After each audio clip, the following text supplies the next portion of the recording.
وسلم على آله وأصحابه وبارك ومن تبعهم بإحسان إلى يوم الدين আমরা সবাই দুরূদ ইব্রাহিম পড়ি اللهم صل على محمد وعلى آل محمد كما صليت على إبراهيم وعلى آل إبراهيم إنك حميد مجيد اللهم بارك على محمد وعلى آل محمد كما باركت على إبراهيم وعلى آل إبراهيم إنك حميد مجيد أما بعد فأعوذ بالله من الشيطان الرجيم بسم الله الرحمن الرحيم سبحان الذي أسرى بعبده ليلا من المسجد الحرام إلى المسجد الأقصى الذي باركنا حوله لنريه من آياتنا إنه هو السميع البصير وآتينا موسى الكتاب وجعلناه هدى لبني إسرائيل ألا تتخذوا من دوني وكيلا ذرية من حملنا مع نوح إنه كان عبدا شكورا وقضينا إلى بني إسرائيل في الكتاب لتفسدن في الأرض مرتين ولتعلن علوا كبيرا فإذا جاء وعد أولاهما بعثنا عليكم عبادا لنا أولي بأس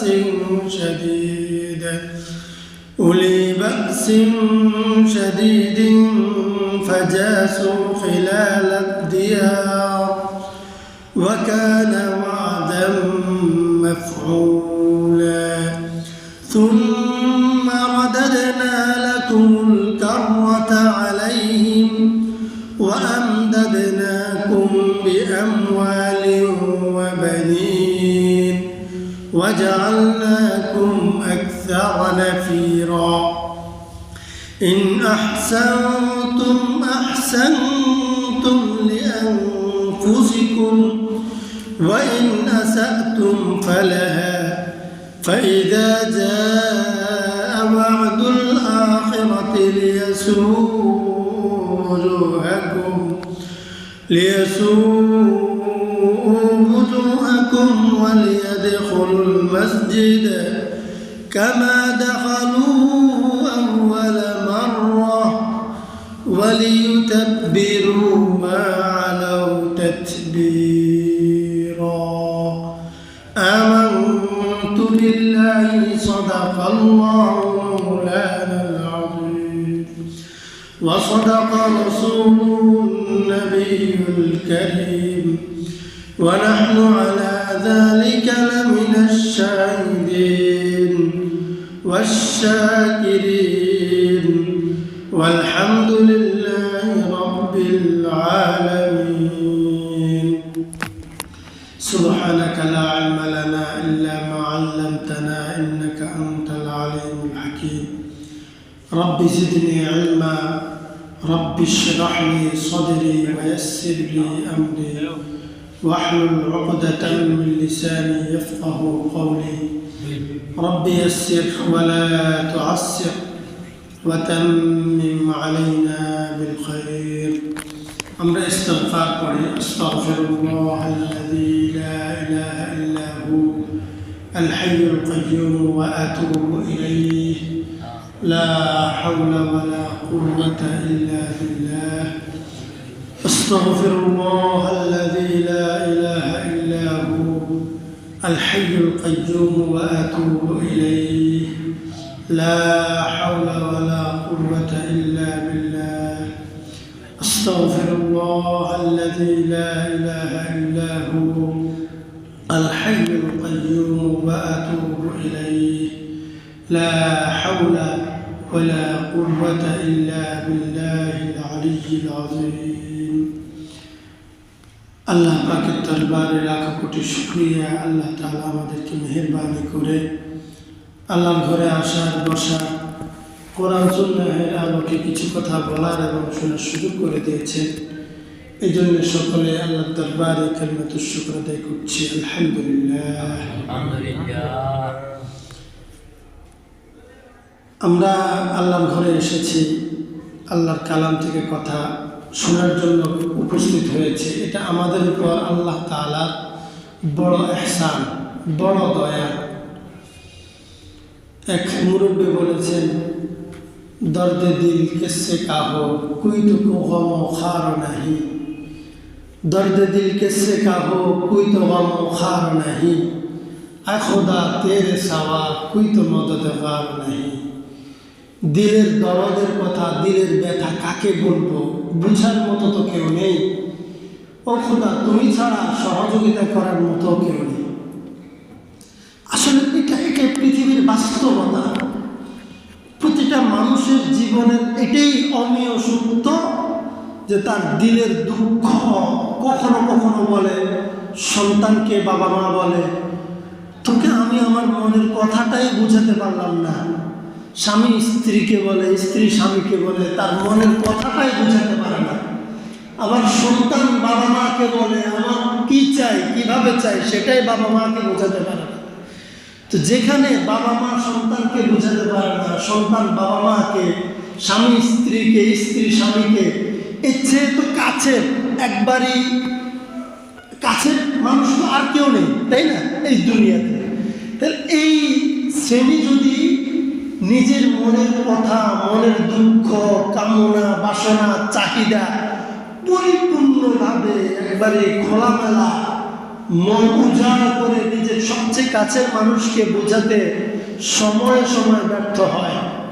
এবং এটাও বাস্তবতা যে মানুষের প্রয়োজন পূরণ করতেও, ব্যক্তিকে সহযোগিতা করতেও ব্যর্থ হয়।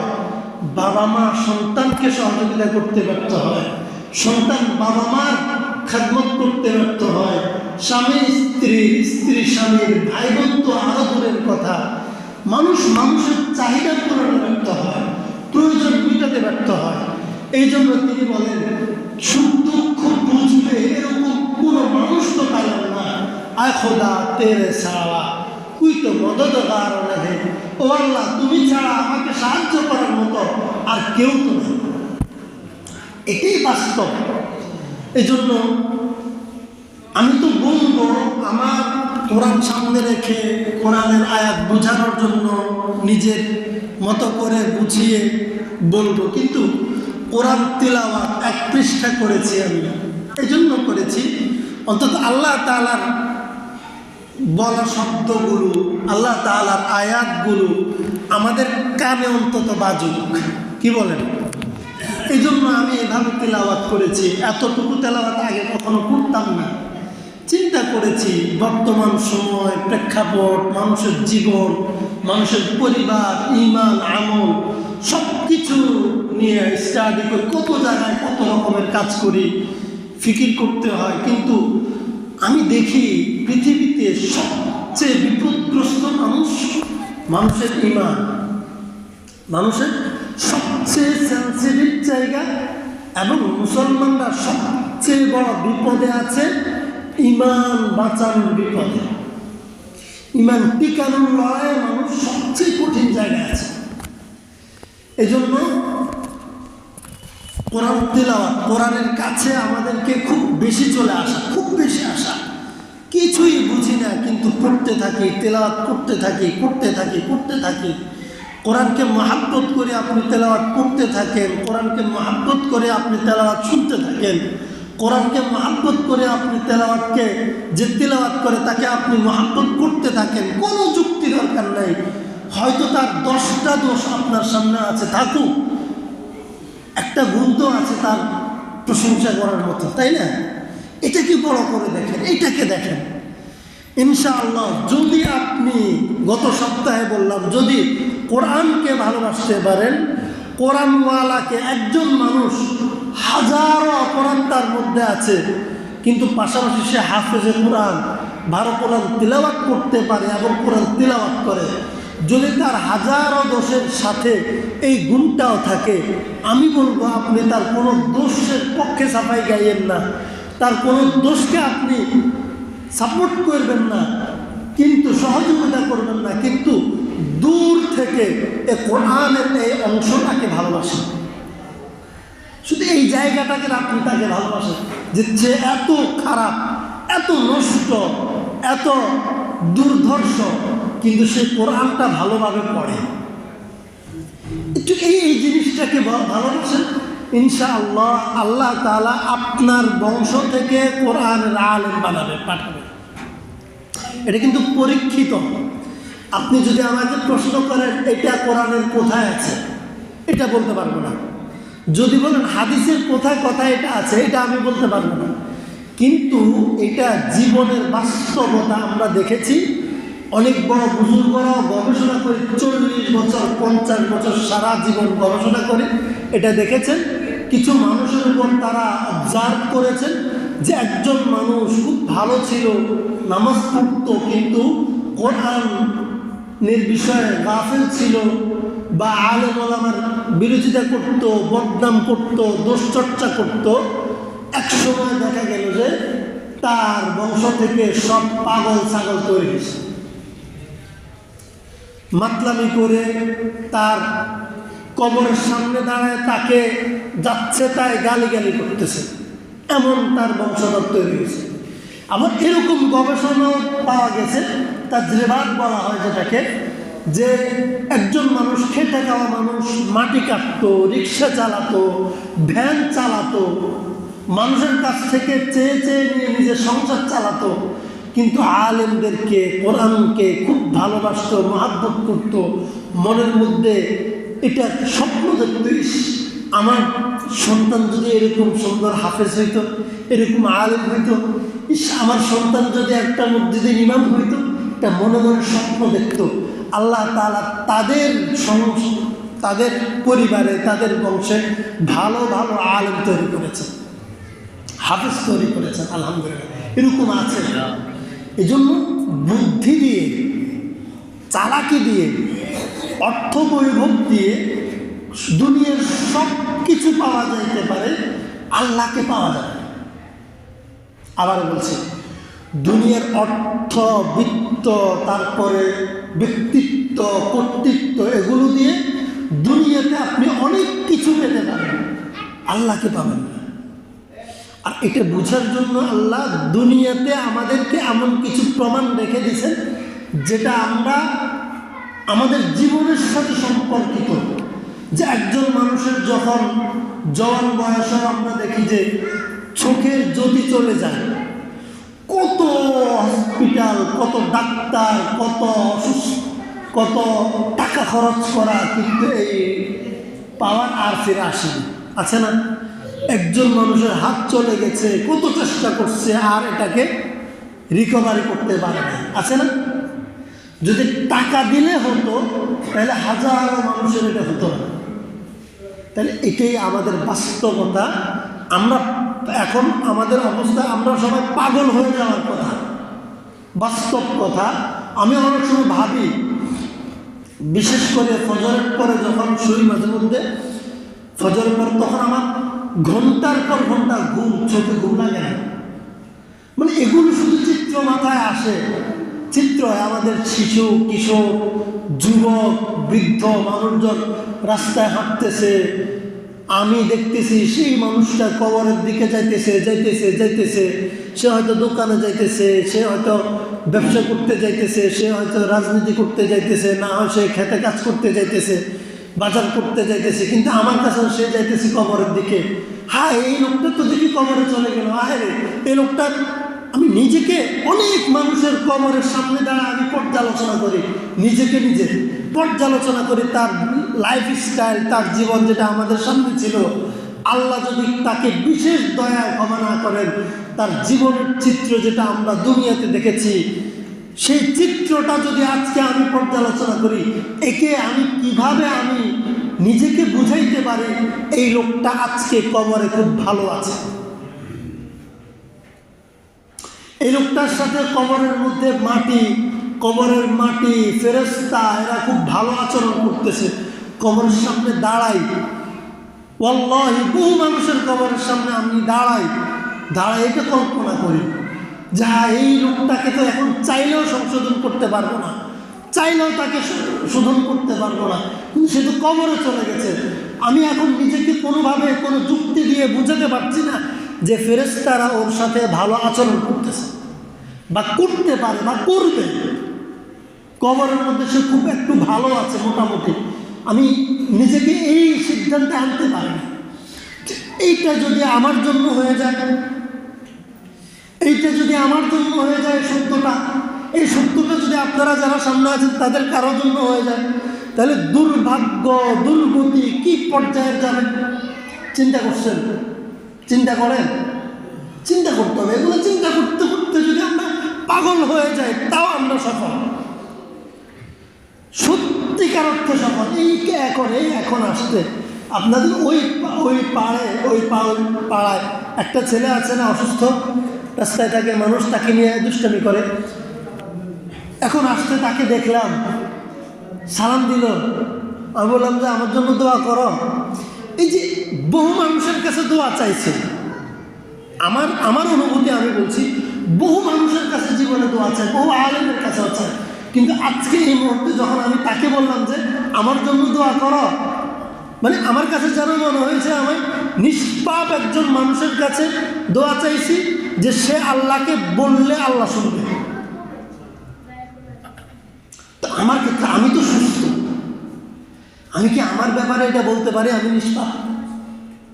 বলতে পারি? একদিন দেখলাম তারে নিয়ে এই শীতের মধ্যে একজন মানুষ এসে তার গায়ে পানি ঢেলে দিল। খুব দুঃখ লাগছে মনের মধ্যে, খুব কষ্ট লাগছে। দোকানে সব মানুষ তার নিয়ে তামাশা করতেছে, তার মানে সব মানুষ গুনাহের কাজে লিপ্ত, আর নিষ্পাপ এই ছেলেটা অসুস্থ হয়েছে, সে মজলুম, সে তো দৌড়ে জান্নাতে চলে যাবে। আরে ভাই, তুমি কোথায় যাবে? এই ভাবনাগুলো আমাদের ভাবা দরকার। এগুলো ভাবতে ভাবতে আমরা দুনিয়া বিমুখ হয়ে গেলে আমাদের কোনো ব্যর্থতা নেই। আল্লাহ তাআলা আমাদেরকে দ্বীনের জন্য তার গোলাম হিসেবে কবুল করুন, আমিন। গত সপ্তাহ তেলাওয়াত করেছি, এই সপ্তাহ তেলাওয়াত করেছি সূরাত বানী ইসরাঈল। এই মাসটা রজব মাস। রাসূলুল্লাহ সাল্লাল্লাহু আলাইহি ওয়াসাল্লাম একটা আমাদেরকে দোয়া শিখিয়েছেন, আল্লাহুম্মা বারিক লানা ফি রজব ওয়া শাবান ওয়া বাল্লিগনা রমাদান। হে আল্লাহ, আমাদেরকে আপনি রজব এবং শাবান মাসে বরকত দেন এবং আমাকে রমাদান পর্যন্ত পৌঁছে দেন, আমিন।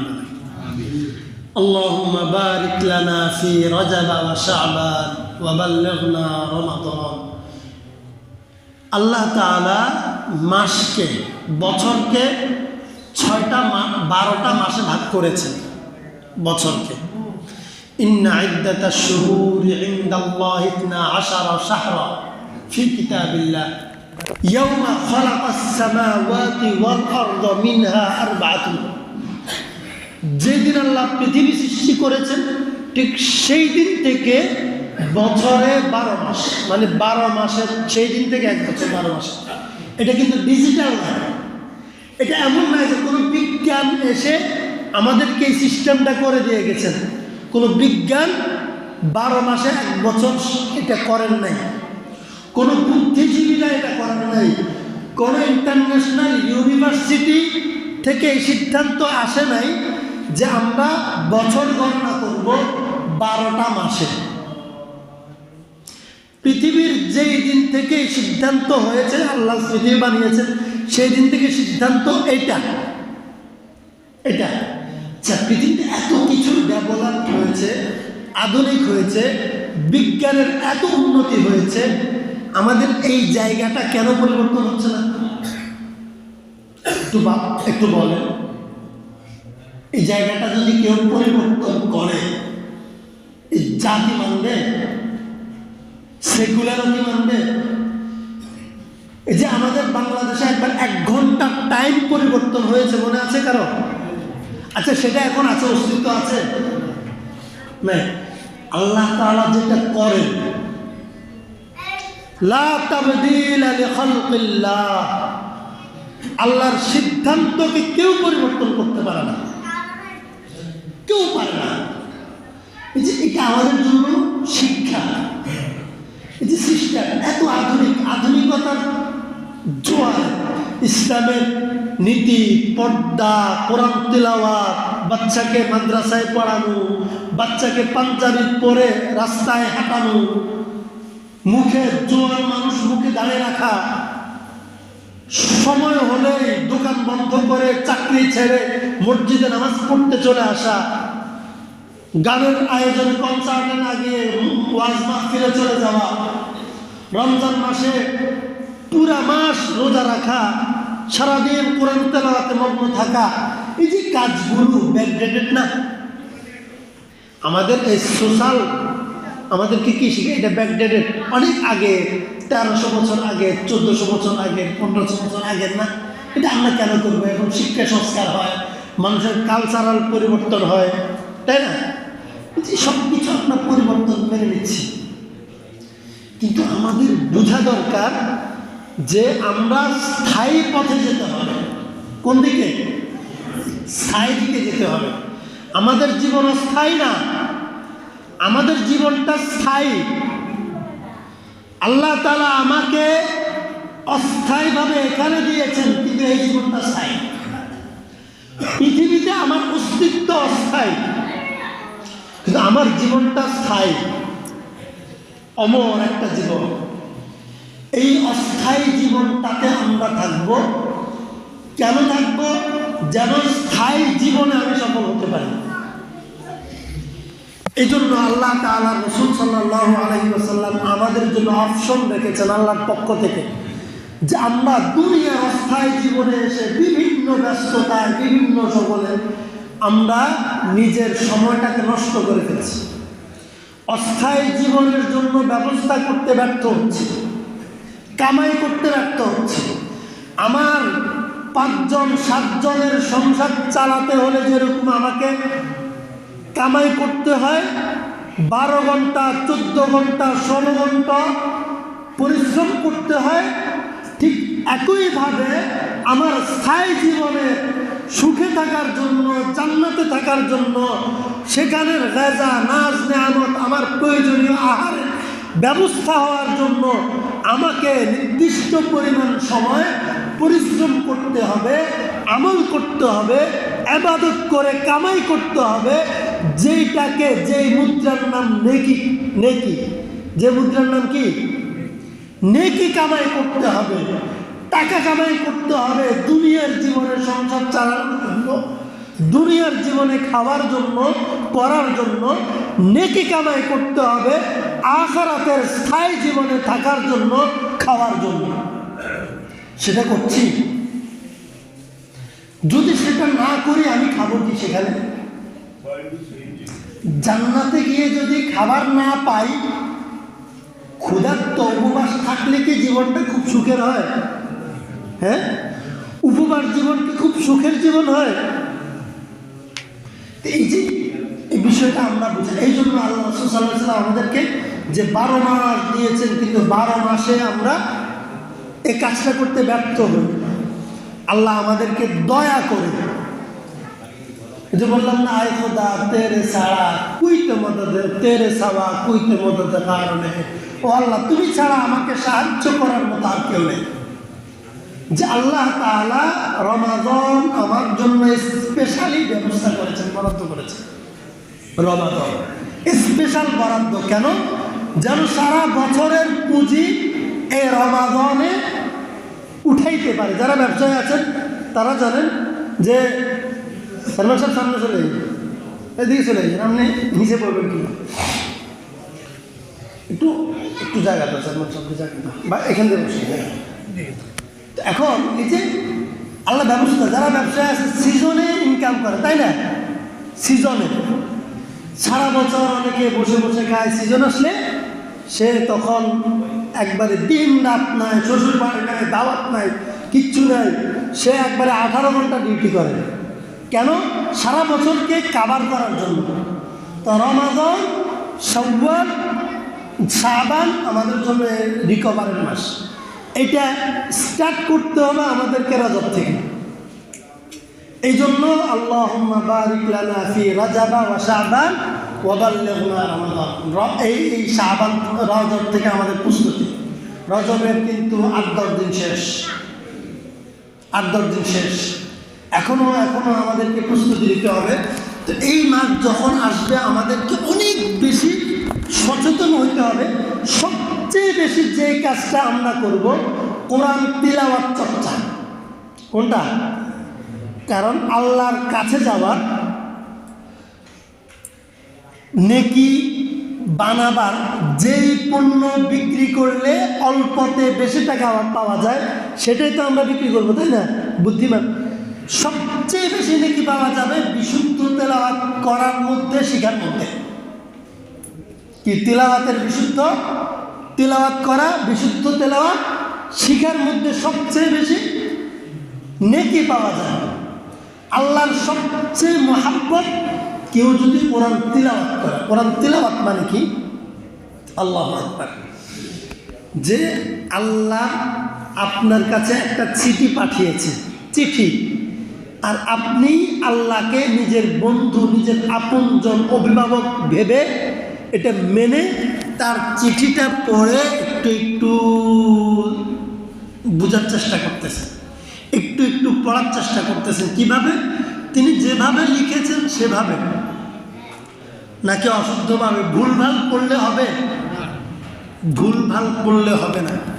আলহামদুলিল্লাহ, আমাদের জন্য সৌভাগ্য, আমাদের জন্য যে আমাদের এই মসজিদে প্রতিদিন 2 বেলা কোরআন তিলাওয়াত শিক্ষা দেওয়া হয়। সুবহানাল্লাহ, 2 বেলা। এটা আমাদের জন্য সৌভাগ্যের। বয়স্কদের জন্য, বাচ্চাদের জন্য তো মক্তবের ব্যবস্থা আছে। বয়স্কদের জন্য মাগরিবের পর এবং ফজরের পর। আলহামদুলিল্লাহ, আমি কালকে না পরশুও খবর নিয়েছি, হুজুর থেকে 8-9 জন বসে না হুজুর? মাশাআল্লাহ মাশাআল্লাহ। যারা বসেন ওনারা আল্লাহর কাছে এখন তালিবুল ইলম। তালিবুল ইলম মানে যাদের জন্য আসমানের ফেরেশতারা সবসময় যাদের পক্ষে আল্লাহর কাছে দোয়া করে। গর্তের পিঁপড়া তাদের জন্য দোয়া করে, আকাশে উড়ন্ত পাখি তাদের জন্য দোয়া করে, সাগরের তলে বসবাসরত মাছ তাদের জন্য দোয়া করে। পৃথিবীর সমগ্র সৃষ্টি জগৎ ওই ব্যক্তির জন্য দোয়া করে যেই ব্যক্তি কোরআন শিখে এবং শিখানোর মধ্যে রত থাকে। যে ব্যক্তি কোরআন শিখে এবং শিখানোর মধ্যে থাকে। কেন?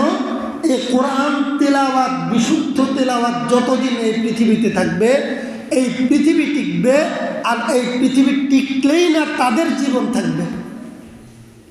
আমরা বুঝি না সিন্নি কাল্লাই খাই, না কার জন্য সিন্নি খাইলে মোল্লা চিনলে না, হ্যাঁ কার জন্য? ওরা ঠিকই বুঝে। এই জন্য তো আলহামদুলিল্লাহ আমরা সিদ্ধান্ত নেব যে এখন থেকে আমরা এখানে বসে রমাদানের আগে তেলাওয়াতটা শুদ্ধ করব। কি তেলাওয়াত? ইনশাআল্লাহ বলেন, ইনশাআল্লাহ। আল্লাহ কবুল করেন। আমি মন প্রাণ উজাড় করে আপনাদের জন্য দোয়া করি, মন প্রাণ উজাড় করে দোয়া করি, শেষ সাথেও দোয়া করি। প্রত্যেকের চেহারা, যারা যারা বেশি বেশি সাক্ষাৎ করে তাদের চেহারাটা স্পষ্ট থাকে। তখন আমি এই চেহারাগুলোকে কল্পনা করি। সবার নাম তো জানেন, আল্লাহ এই মানুষগুলাকে, যে আল্লাহ এই মানুষগুলাকে আপনি কবুল, এই মানুষগুলা কোরআনকে ভালোবাসে, এই মানুষগুলাকে দ্বীনকে ভালোবাসে, এই মানুষগুলা আপনি এই মানুষগুলাকে আপনার ভালোবাসা দেন। এটা আমি দোয়া করি যখন তখন। অনেক সময় কাজ করতেছি মনে পড়ে, হঠাৎ জেনে চলে আসে, তখন আবার এই বিষয়টা চিত্রায়িত করে দোয়া করি। তো ইনশাআল্লাহ চেষ্টা করবেন এটা। এখন আমাদের 2টা দায়িত্ব, আচ্ছা 3টা দায়িত্বে বলি। 1 নম্বর দায়িত্ব, রমাদান আসতে আসতে রমাদানের জন্য প্রস্তুতি। আগে বর আসে নাকি আগে রান্না বান্না হয়? হ্যাঁ, বাজার সদাই করে রান্না বান্না সব রেডি হয়, রমজান বর হিসাবে দূরে আসবে আল্লাহর পক্ষ থেকে। আল্লাহর রাসূল সাল্লাল্লাহু আলাইহি ওয়াসাল্লাম বলেছেন, শাবানু শাহরি ওয়া রমাদান শাহরুল্লাহ। শাবান মাস আমার মাস এবং রমজান আল্লাহর মাস। রমজান আসবে, রমজানের জন্য আমরা প্রস্তুতি নিব যেন রমজানের ইবাদত বিশুদ্ধ হয়। আমরা প্রস্তুতি নিব তিলাওয়াত শিখার মাধ্যমে, প্রথম। 2 নম্বর, আমাদের জাগতিক যে প্রয়োজন আছে, চাকরি আছে, ব্যবসা আছে, ফল ফসল উৎপাদনের বিষয় আছে, অথবা অন্যান্য ব্যস্ততাকে আমরা রমাদানের আগে এমনভাবে গুছাই নিব, রুটিন করে নিব, রমাদানের যেন আমার সাংসারিক কাজের চেয়ে আমার আমূলি কাজটা যেন বেশি হয়। এটা প্ল্যান এখন থেকে। এবং যদি পারেন, বিশেষ করে মুরব্বীরা তো বসেন, যুবক ভাইদেরকে বলবো, আপনাদের ইবাদত আল্লাহর কাছে বেশি প্রিয়। রমাদানে যেন মসজিদে কাটাতে পারেন, রমাদানে যেন কোথায় কাটাতে পারেন? মসজিদে কাটাতে পারেন। অন্তত এতটুকু করেন, সারাদিন চাকরি করবেন, ব্যবসা করবেন, রাত্রে এসে মসজিদে ঘুমাবেন, ইতিকাফের নিয়তে ঢুকবেন, রাত্রে ঘুমাবেন মসজিদে, শেষ সাথে উঠে বাড়িতে যায় খানা খায় আবার চলে আসবেন মসজিদে। এটাও যদি করতে পারেন, ভাই আখিরাতের কথা, আমার জীবন সফল করা দরকার। এই সিদ্ধান্ত নেন, রাতে মসজিদে ঘুমাবো ইনশাআল্লাহ। চেষ্টা করতে পারবো তো ইনশাআল্লাহ। 3 নম্বর আমাদের দায়িত্ব, এটা একটু খেয়াল করেন। এটা আলহামদুলিল্লাহ, এটা আমি জানি না, আজকে আমাদের সম্মানিত সভাপতি, সেক্রেটারি মহোদয়, চেয়ারম্যান সাহেব ওনারা আছেন, আমি জানি না, কিন্তু আজকে আস্তে আস্তে আমার এই গাড়িতে বসে বসে রিক্সা আমার জানে এটা ঘুরতেছে। আজকে আপনাদেরকে সামনে রাখি এটা বলবো, আমি ওনাদেরকে দেখে আরও খুশি হয়ে গেছি, যাক একবারই মৌকা পাইছি। সেটা হচ্ছে যে এই ফিকিরটা ইমাম সাহেব করতেছে, এটা ওনার ইমানি দায়িত্ব। খেয়াল করুন, একজন ইমামের দায়িত্ব শুধু 5 ওয়াক্ত নামাজ পড়ানো না। নবীরা ইমামতি করছেন, নবীরা, প্রত্যেক নবী ইমাম ছিলেন। তাহলে যিনি ইমাম, তার দায়িত্ব শুধু 5 ওয়াক্ত নামাজ না, তার মুসল্লিদেরকে নিয়ে ফিকির করা, কে কোরআন তিলাওয়াত পারে না, কে নামাজ পারে না, কার বিবি বেপর্দা চলে, কার বাচ্চা কোরআন পারে না, উল্টা, এই বিষয়গুলো নিয়ে ফিকির করা, চেষ্টা করা, নিজে চেষ্টা করা আল্লাহর কাছে। আলহামদুলিল্লাহ আমাদের ইমাম সাহেব এই ফিকির থেকে কোরআন তেলাওয়াত শুরু করছেন, শিক্ষাদান শুরু করছেন। এখানে কোনো টাকা পয়সার কোনো চুক্তি নেই, কি বলেন? এটা সম্পূর্ণ ফি সাবিলিল্লাহ, জিম্মাদারি থেকে। এখন নবীরা যখন এই কাজটা করতেন, তখন উম্মতের একটা দায়িত্ব হইতো। উম্মতের দায়িত্ব হইতো কি, উম্মত ওই নবীদের সংসার কিভাবে চলবে, নবীর প্রয়োজন কিভাবে মিটবে, সেই ফিকির উম্মতে করতেন। যার যে পরিমাণ সামর্থ্য আছে সেই পরিমাণ। এখন আমি আপনাদেরকে বলবো, আমার তরফ থেকে যে আমাদের ইমাম সাহেব, হুজুর হাফেজ সাহেব 24 ঘন্টা এখানে আছেন, ডিউটি করতেছেন না। আমরা যদি শুধু, উনি একজন ইমাম, নবীর ওয়ারিস, নবী এই যায় নামাজে দাঁড়িয়ে উম্মতকে নামাজ পড়িয়েছেন, উনিও আমাদেরকে পড়াচ্ছেন। এই জন্য যদি আমরা নিজেরা সিদ্ধান্ত নিয়ে ওনার ব্যাপারে, ইমাম হিসাবে, ব্যক্তি নয়, ইমামের ব্যাপারে যদি আপনারা এই সিদ্ধান্ত নিতে পারেন, একটা উত্তম ব্যবস্থা নিতে পারেন, ইনশাআল্লাহ আল্লাহ পুরা সমাজের মধ্যে রহমতের বৃষ্টি বর্ষণ করবেন। আমি গ্যারান্টি দিতে পারি, আমি জিম্মাদারি নিয়ে বলতে পারি, এই সমাজের চিত্র পড়তে যাবে ইনশাআল্লাহ। পারবেন তো ইনশাআল্লাহ? কীভাবে করবেন? 2টা সুরত। এক হচ্ছে যে যারা অভিভাবক আছেন, মসজিদের জিম্মাদার আছেন এলাকার, ওনারা ওনার জন্য যেটা মাসিক বরাদ্দ সেখানে একটা সম্মানজনক একটা বরাদ্দ ফিক্সড করবেন, যেটা আছে সেটা সম্মানজনক না একটা। 2 নাম্বার, আপনারা যারা আছেন অন্য মুসল্লিরা এলাকাবাসী, যখন যার যেটা সামর্থ্য হয় সেটা ইমাম সাহেবের জন্য হাদিয়া হিসাবে নিয়ে আসবেন। করবেন তো ইনশাআল্লাহ? আপনার গোয়ালের দুধটা যেন, এক অংশ যেন ইমাম সাহেবের জন্য হাদিয়া একবার হলো আসে, সম্মান করে, কোরআনের আলেম হিসাবে, হাফেজ হিসাবে। পারবেন তো ইনশাআল্লাহ? আপনার ছেলে বিদেশ থেকে 50,000 টাকা পাঠাইলে 1,000 টাকা যেন ইমাম সাহেবের জন্য হাদিয়া এসে আপনার পক্ষ থেকে আসে। আপনার জামাই আম, কাঁঠাল অথবা ফল ফ্রুট আনলে যেন আঙ্গুর, সেখান থেকে কিছুটা মসজিদে ওনার আনবেন তো ইনশাআল্লাহ। হাদিয়াতুন হেদায়াতুন, যারা এই হাদিয়ার বাণিজ্য করবে ইনশাআল্লাহ আল্লাহর পক্ষ থেকে তাদের জন্য হেদায়েতের ব্যবস্থা হবে। আল্লাহ তাআলা আমাদেরকে কবুল করুন, আমিন। ওয়া আখির দাওয়ানা আলহামদুলিল্লাহ রাব্বিল আলামিন। আল্লাহ এই সমাজকে, এই মজমাকে ইনশাআল্লাহ কবুল করবেন। আসসালামু আলাইকুম ওয়া রাহমাতুল্লাহ। যারা সুন্নাত পড়েন